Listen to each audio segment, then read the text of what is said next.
City news देख रहे हैं आप और मैं हूं आपके साथ निशा बर्नवाल। तो चलिए एक नजर डालते हैं आज के हेडलाइंस पर।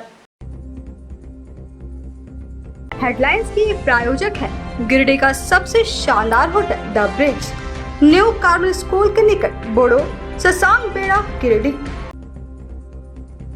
पचंबा के बुढ़वाहरा के समीप बाइक की ट्रक से भिड़ंत होने के बाद 2 युवकों की हुई दर्दनाक मौत, मचा कोहराम। पुलिस ने शवों को पोस्टमार्टम के लिए भेजा सदर अस्पताल। भारी बारिश के बाद उसरी नदी में आया उफान, खतरे के निशान से ऊपर पहुंचा बरगंडा पुल पर पानी। इधर वाटरफॉल में भी दिखा पानी का हाहाकारी रूप। गांव में ग्राम सड़क योजना में दिख रही है भारी अनियमितता, संवेदक की मनमानी से हुआ है घटिया काम, जगह जगह से टूट रही है सड़क।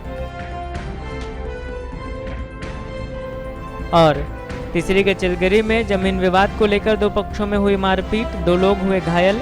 खबर संकलन करने पर पत्रकार को पीटा, दोनों का गिरिडीह सदर अस्पताल में चल रहा है इलाज।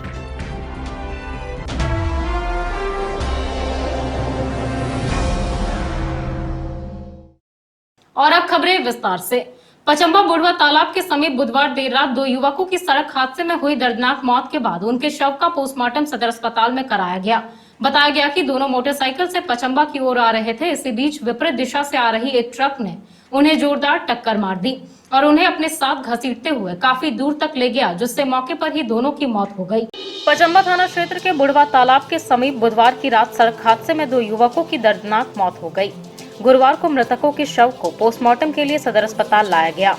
मृतकों की पहचान पचंबा निवासी विकास कुमार और परसाटार निवासी विनय यादव के रूप में की गई। बताया गया कि युवक मोटरसाइकिल से पचंबा की ओर आ रहे थे।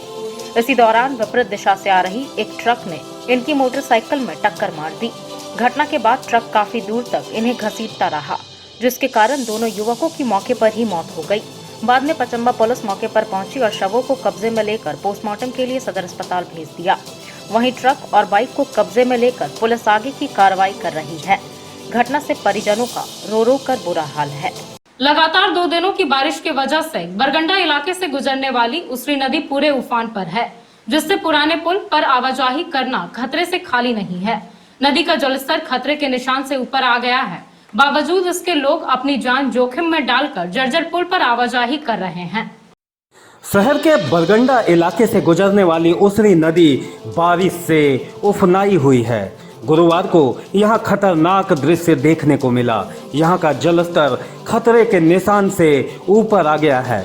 नदी में पानी के तेज बहाव के कारण हिलोरे मारता हुआ पानी का बहाव पुराने उसरी पुल के पिलर को झकझोर रहा है। इस नदी पर बना यह पुल काफी दिनों से जर्जर हाल में है, लेकिन इसके नवनिर्माण की दिशा में कोई पहल नहीं की जा रही है। पुल का एक पिलर पिछले साल बरसात में पूरी तरह से क्षतिग्रस्त हो गया है। इसके बावजूद आज भी लोग खतरे से खेलते हुए जान जोखिम में डालकर इस जर्जर पुल पर आवाजाही कर रहे हैं। यह किसी अनहोनी की आशंका को तेज कर रहा है। पुल के निचले हिस्से का हाल भी पूरी तरह से खस्ता हाल है और ऊपरी हिस्से समेत गार्डवाल का हाल भी बेहाल है, जो हर वक्त दुर्घटना को लेकर आशंकित करता रहता है। विभाग की ओर से यहां वाहनों के प्रवेश निषेध का बोर्ड तो लगाया गया है, लेकिन उस बोर्ड पर प्रशासन के आदेश की अनदेखी करते हुए भारी बारिश के बीच भी इस जर्जर पुल से लोग गुजर रहे हैं। हालांकि एहतियात के तौर पर प्रशासन की ओर से दोनों ओर बैरिकेडिंग की गई है। वहीं कुछ पुलिस के जवान भी यहां तैनात किए गए हैं, लेकिन इनका कोई सुनने वाला नहीं है। लोग पुल के ऊपर से गुजरे वाटर सप्लाई पाइपलाइन से भी आवाजाही करने से गुरेज नहीं कर रहे हैं। बता दें कि इस पुल से गुजरने वाला एक यात्री बस 24 वर्ष पूर्व पुल पर से पानी के तेज बहाव में बह गया था। उस बस में सवार कई यात्री भी इस तेज बहाव में बस के साथ बह गए थे, जिसमें से लोगों व प्रशासन की सक्रियता से 13 यात्रियों को बचा लिया गया था। वहीं बस में सवार अन्य यात्रियों के शवों को उसरी फॉल व मैथन डैम से निकाला गया था। यह घटना 22 जुलाई 1997 की है, जब एक यात्री बस गिरिडीह से जामताड़ा की ओर जाने को निकली थी। इस बीच उस पुल पर पानी के तेज बहाव में खतरे को मोल लेते हुए बस पुल को पार कर रही थी तभी तेज बहाव के कारण बस भी पानी के साथ बह गया था। फिल वक्त भी कुछ ऐसा ही नज़ारा दिख रहा है। पुल के आसपास पानी उफान ले रही है। ऐसे में इस पुल से गुजरना खतरे को आमंत्रित करने जैसा है। आसपास के लोग भी इस स्थिति से डरे हुए हैं।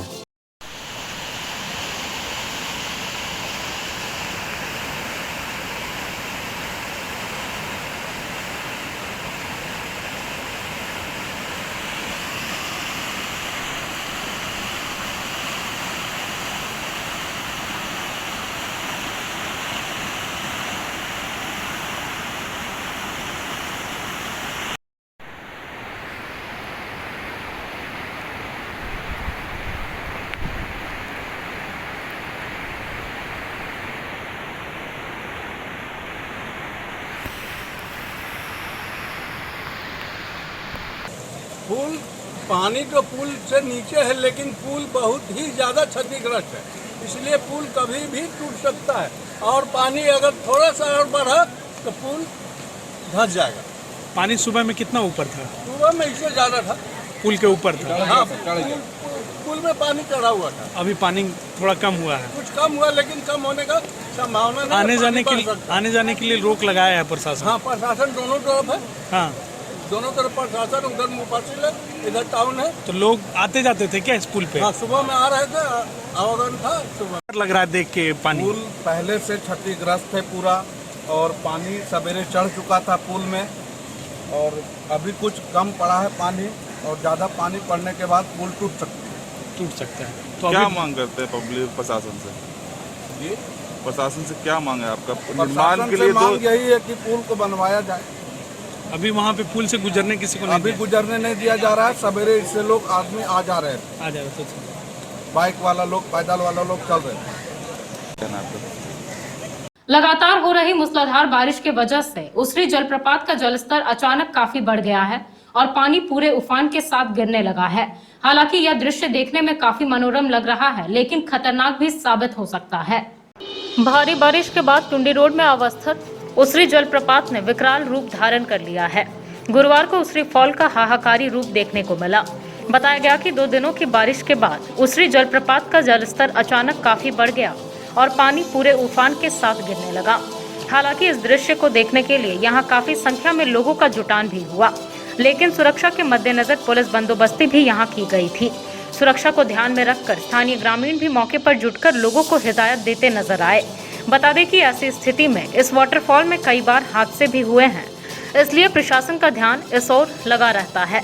वैसे बारिश अब भी काफी तेज है और उम्मीद है कि अभी उसरी फॉल का हाहाकारी रूप और भी तांडव मचाने वाला है।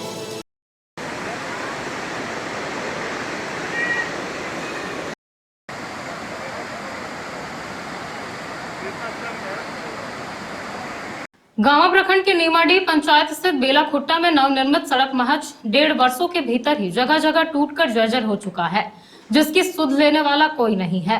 इस बाबत ग्रामीणों ने बताया कि सड़क निर्माण के वक्त ही संवेदक द्वारा घोर अनियमितता बरती गई थी, लेकिन मामले की शिकायत करने के बावजूद कोई कार्रवाई नहीं हुई। ग्रामीणों ने जल्द ही टूटे सड़क की मरम्मती कराने की मांग की है।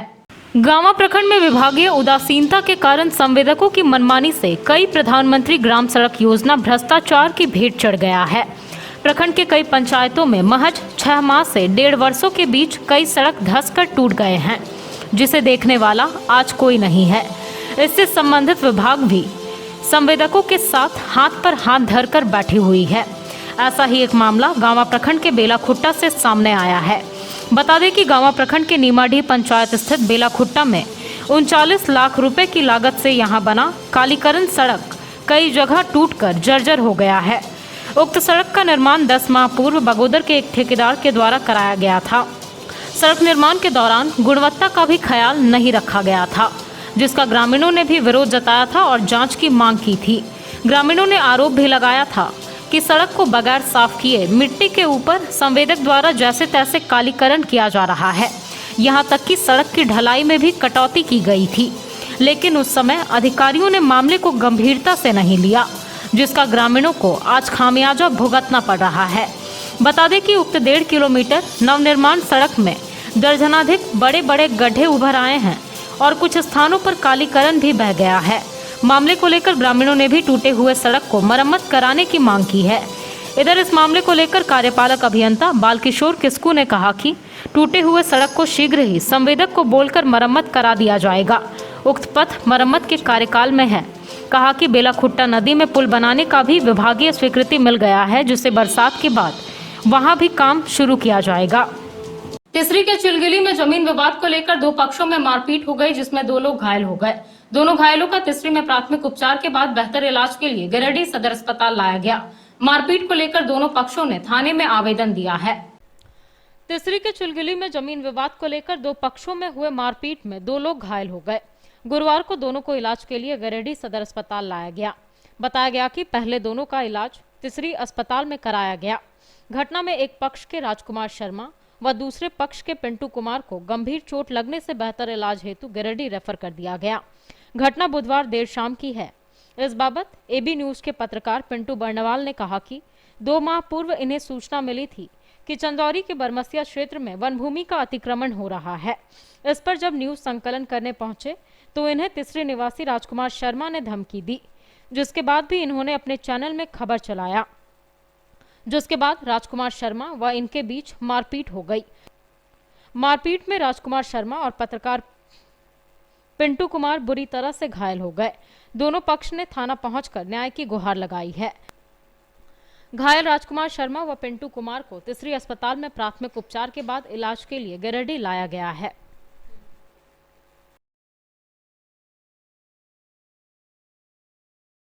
नगर निगम के उप महापौर प्रकाश राम ने बुधवार को खंडोली वाटर ट्रीटमेंट प्लांट का निरीक्षण कर स्थिति से अवगत हुए।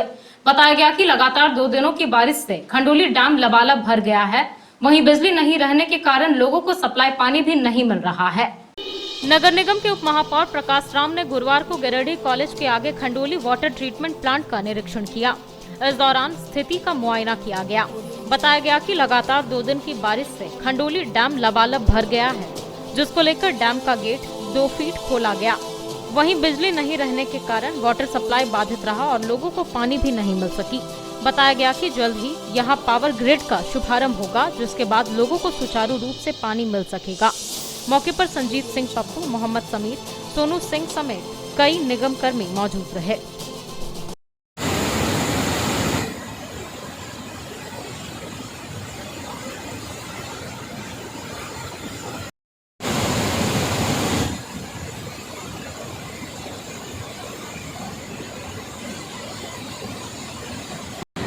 आज विगत 2 दिनों से लगातार बारिश होने के कारण और पानी का दबाव खंडोली डैम में काफ़ी बढ़ गया था।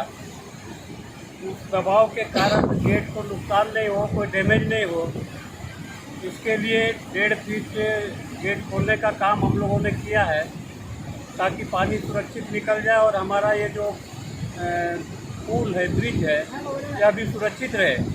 इसको देखते हुए और पानी खुलवाने का काम किए हैं। तो बाकी अभी प्लांट का भी हमने निरीक्षण किया है। प्लांट की भी स्थिति ठीक है, लेकिन कल दिन भर लाइन नहीं रहने के कारण और पानी आज बाधित हुआ है। आज लाइन था और अभी बिजली कटी है, लेकिन मुझे लग रहा है कि कल पानी का सप्लाई और ठीक ढंग से हम कर पाएंगे। और सबसे बड़ी बात जो है, जो चीज़ प्रतीक्षित हमारा सब स्टेशन था, जिसको लगाने का काम यहाँ पहले से ही योजना थी और उसमें भी काम शुरू हो गया है। बिजली नहीं रहने के कारण और जो हमारा प्लांट बंद हो जाता था, पानी बाधित होता था, तो ये प्लांट हमारा लग जाने, ये सर्विस स्टेशन हमारा लग जाने के कारण हम आत्मनिर्भर हो जाएंगे और बिजली की आपूर्ति पर हम निर्भर नहीं रहेंगे। ये प्लांट लगने के कारण और लगातार हम निर्बाध रूप से और बिजली रहने के कारण और पानी हम बिना बाधा के और शहर में आपूर्ति कर पाएंगे। सबसे बड़ी उपलब्धि हमारा यही है। और ये सब स्टेशन बनने में अब जितना भी समय लग जाए और ये सब स्टेशन लग जाएगा तो पानी की आपूर्ति हम और ठीक कर पाएंगे। धन्यवाद। गिरिडीह नगर निगम के द्वारा प्रशिक्षण प्राप्त खाद्य पथ विक्रेताओं को डिप्टी मेयर के हाथों सर्टिफिकेट प्रदान किया गया। मौके पर प्रशिक्षण प्राप्त सभी प्रतिभागियों को स्वच्छता की शपथ दिलाई गई। नगर निगम के द्वारा गुरुवार को प्रशिक्षण प्राप्त खाद्य पथ विक्रेताओं को सर्टिफिकेट वितरण किया गया। बताया गया कि नगर विकास एवं आवास विभाग झारखंड सरकार के निर्देशानुसार गिरिडीह नगर निगम में दीनदयाल अंत्योदय योजना, राष्ट्रीय शहरी आजीविका मिशन योजना के तहत स्ट्रीट फुटपाथ विक्रेताओं का 2 दिवसीय प्रशिक्षण कार्यक्रम का समापन कराया गया। इस मौके पर डिप्टी मेयर के हाथों सभी स्ट्रीट फुटपाथ विक्रेताओं को प्रशिक्षण का प्रमाण पत्र प्रदान किया गया। बताया गया कि अपना व्यापार शुरू करने एवं वर्तमान में चल रहे व्यापार को सही ढंग से चलाने संबंधित जानकारियां यहां दी गई। मौके पर प्रशिक्षण प्राप्त सभी प्रतिभागियों को स्वच्छता शपथ दिलाई गई। प्रशिक्षण कार्यक्रम में प्रशांत कुमार, वार्ड के प्रतिनियुक्त सामुदायिक साधन सेवी, नगर निगम गिरिडीह एवं फास्टो संस्था प्रशिक्षक से नवजोत सिंह देओल प्रशिक्षक के रूप में उपस्थित हुए। पंडित दीनदयाल अंत्योदय योजना के तहत प्रधानमंत्री स्ट्रीट वेंडर आत्मनिर्भर निधि योजना के तहत 2 दिवसीय ट्रेनिंग सेंटर्स का आयोजन किया गया है। इसमें हमारे जो वेंडर्स हैं, फूड वेंडर्स स्पेशली, जो रोड के किनारे अपना दुकान लगाकर और व्यापार करते हैं, वैसे लोग कैसे सुरक्षित रहें, इसके लिए सरकार ने और प्रशिक्षण देने का काम किया है। वो कैसे जहाँ दुकान लगाते हैं वहाँ साफ़ सुथरा रहे, मास्क लगा के रखें, ग्लव्स पहन के रखें, ऊपर कैप लगा के रखें ताकि बाल जो है वो झड़े नहीं, और जो फूड मटेरियल जो हम बेच रहे हैं वो गंदा नहीं हो। इसको लेके सरकार और प्रशिक्षण देने का काम की है, और अभी सारे लोगों को किट भी दिया गया है। दूसरी बात है कि सरकार जो है वो 10,000 रुपये से लेके 50,000 रुपये तक लोन देने का काम कर रही है। पहले फेज में 10,000 अगर वापस करते हैं तो 20,000 वापस करते हैं तो 50,000, और 50,000 वापस करते हैं तो बैंक उसका सिविल देखेगा कि उसका रोटेशन कैसा रहा है, उसके अनुसार और भी बड़ा लोन भी वैसे लोगों को दिया जा सकता है। उसी के तहत आज 2 दिवसीय कार्यक्रम था, और इसमें हमारे बाहर से ट्रेनर आए हुए हैं। हमारे ट्रेनर जो हैं इन लोगों को प्रशिक्षण देने का काम किए हैं, और इन लोगों के लिए अभी जब ट्रेनिंग ख़त्म हो जाएगा तो जिन लोगों का हमारे नगर निगम में इनरोल हुआ है वैसे लोगों को, और हमारा जो वेंडिंग जोन हमारा बन रहा है वैसे वेंडिंग जोन में हम सारे लोगों को और समायोजित करने का काम करेंगे। जैसे जैसे वेंडर जोन हमारा बनते जाएगा वैसे वैसे हम समायोजित करने का काम करते जाएंगे। आज इस अवसर पर मैं हमारे जितने भी प्रशिक्षु हैं, मैं उन लोगों को बहुत बहुत शुभकामनाएं देता हूं, तथा भगवान से प्रार्थना करता हूं कि आपका व्यापार और इस निधि के लेने के बाद दिन दूनी रात दूनी तरक्की करे, आप आर्थिक रूप से संबल हो, मजबूत हो, और बाकी जैसे समाज में हम जो परिवार मजबूत आर्थिक रूप से संपन्न है वो जैसे रहते हैं वैसा ही आप लोग भी एक सम्मानजनक जीवन जिए। धन्यवाद।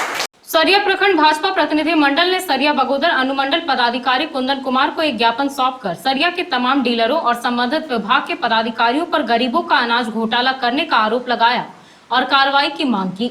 मौके पर उन्होंने कहा कि अगर 1 सप्ताह के भीतर लाभुकों को अनाज नहीं मिला तो भाजपा गरीबों के हित के लिए जन आंदोलन को बाध्य होगी। सरिया अनुमंडल क्षेत्र के सरिया के तमाम डीलरों के विरुद्ध हो रही शिकायतें आए दिन सुर्खियों में रहती है, लेकिन डीलर और संबंधित विभाग के आला पदाधिकारी गरीबों का अनाज घोटाला करने में बाज नहीं आ रहे। डीलरों द्वारा इतने बड़े घोटाले को लेकर भाजपा मंडल अध्यक्ष पवन पांडे के नेतृत्व में सरिया प्रखंड भाजपा प्रतिनिधि मंडल ने सरिया बगोदर अनुमंडल पदाधिकारी कुंदन कुमार को एक ज्ञापन सौंपा, जिसमें कहा गया है कि प्रखंड अंतर्गत डीलरों द्वारा 12 किलो प्रति यूनिट अनाज उठाव में मात्र 5 किलो प्रति यूनिट अनाज लाभुकों को दिया जा रहा है। सरिया प्रमुख रामपति प्रसाद ने इस बाबत कहा कि सरिया प्रखंड के अंतर्गत डीलरों द्वारा पर्याप्त मात्रा में राशन नहीं देने के संबंध में शिकायतें मिल रही है। इस संदर्भ में पूरे मामले को अनुमंडल पदाधिकारी को अवगत करा दिया गया है। 1 सप्ताह के अंदर अगर सभी लाभुकों को अनाज नहीं मिला तो भाजपा गरीबों के हित के लिए जन आंदोलन को बाध्य होगी। नेतृत्व कर रहे मंडल अध्यक्ष पवन पांडे ने कहा कि अगस्त माह के 2 किलो, सितंबर माह के 5 किलो और प्रधानमंत्री कल्याण के तहत 5 किलो, कुल मिलाकर 12 किलो प्रति यूनिट में मात्र 5 किलो प्रति यूनिट अनाज दिया जा रहा है, और बाकी बचे 7 किलो अनाज को डीलर और संबंधित विभाग गटक गए।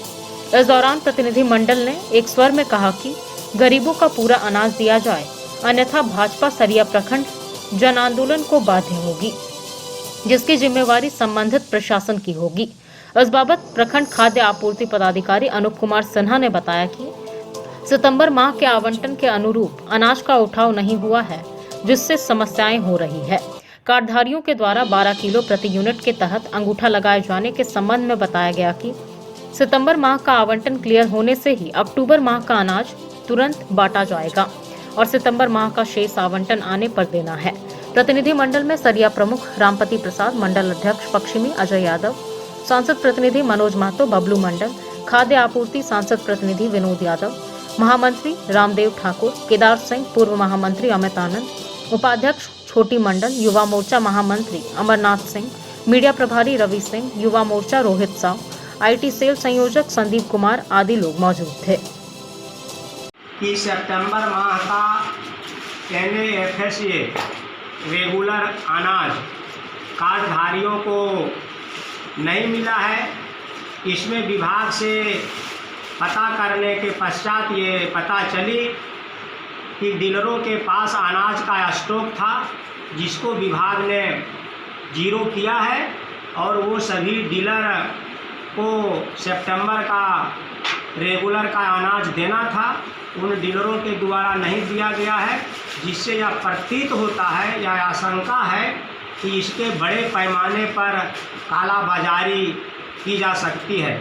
इस संबंध में भारतीय जनता पार्टी के प्रतिनिधि आज एमओ से मिले और अगर तत्काल सितंबर माह का अनाज नहीं बटा तो भारतीय जनता पार्टी के लोग जन आंदोलन करने के लिए बाध्य होंगे और इसके लिए इसकी सारी जिम्मेदारी इसके विभाग की होगी।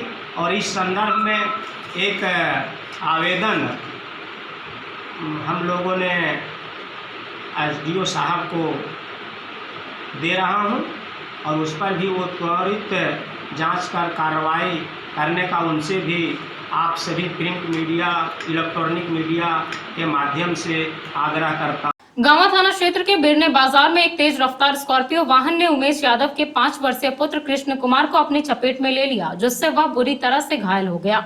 घायल बच्चे को गांवा CSC में प्राथमिक उपचार के बाद गिरिडीह रेफर कर दिया गया। इधर तीसरी पुलिस ने स्कॉर्पियो वाहन और चालक को पीड़ित के आवेदन के आधार पर कब्जे में ले लिया है।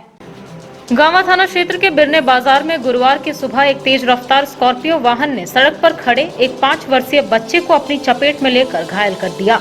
घायल बच्चे को इलाज के लिए सदर अस्पताल लाया गया है। बताया गया कि घटना में बच्चा गंभीर रूप से घायल हो गया था।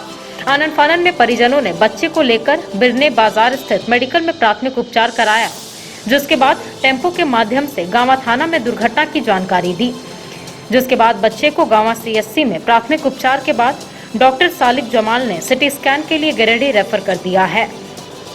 जानकारी के अनुसार बिरने निवासी उमेश यादव के 5 वर्षीय पुत्र कृष्ण कुमार अपने परिजन के साथ बिरने बाजार घर का राशन लाने गया था।